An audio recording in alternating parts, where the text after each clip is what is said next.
Hi, this is Tom Dunn, New York City Fire Department Deputy Chief, and I'd like to invite you all to attend my class, which is called We're Only Human, Understanding Fireground Behavior.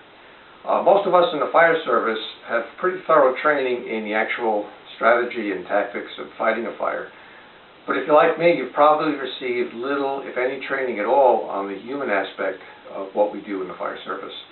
And that's exactly what this class is all about.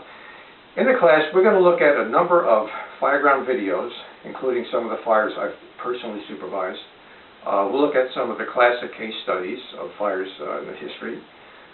We'll listen to some actual transmissions of fireground radio transmissions, and we will present you with a number of hands-on fire scenarios that will give you an opportunity to perform a size-up of a fire operation, not only from the fire perspective, but from a perspective that makes use of the human factor on the fireground.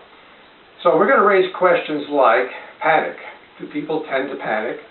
And what type of circumstances are likely to make people panic?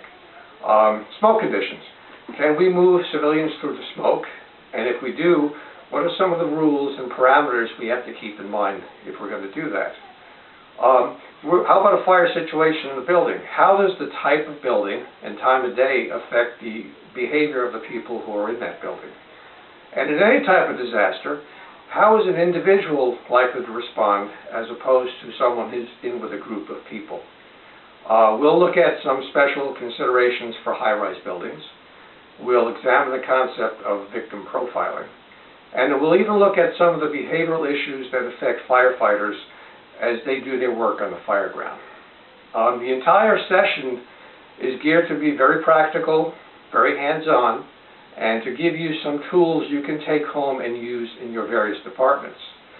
So our goals would be, first of all, to make you capable of doing a more efficient search on the fireground at a fire operation, to make you more competent in both communicating with and managing groups of people in any type of disaster that you respond to, whether that's a fire or other type of chaotic situation.